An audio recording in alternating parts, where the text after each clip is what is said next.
بسم اللہ الرحمن الرحیم۔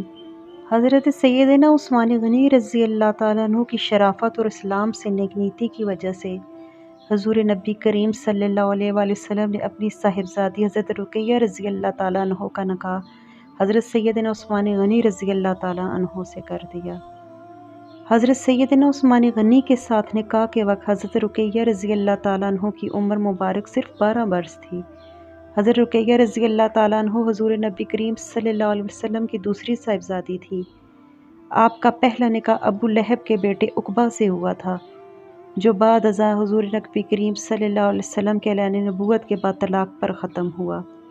حضرت سیدنا عثمان غنی اور حضرت رقیہ رضی اللہ تعالیٰ عنہ کی شادی بعثت نبوی کے تیسرے سال ہوئی۔ یہ ایک کامیاب شادی شدہ جوڑا تھا۔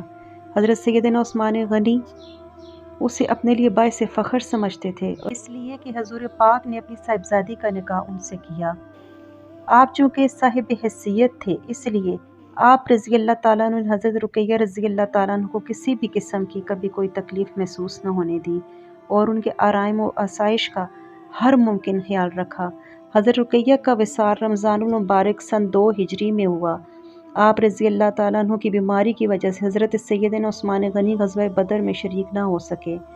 حضور نبی کریم نے آپ رضی اللہ تعالیٰ عنہ سے فرمایا کہ تم رقیہ کی تیمارداری کرو، اللہ عز و جل تمہیں غزوہ بدر میں شمولیت کا ثواب عطا کریں گے۔ اور جب حضور نبی کریم صلی اللہ علیہ وآلہ وسلم غزوہ بدر سے فاتح واپس لوٹے تو آپ صلی اللہ علیہ وسلم نے غزوہ بدر کے مال غنیمت میں سے حضرت سیدنا عثمان غنی کو بھی دیگر صحابہ کی طرح حصہ دیا۔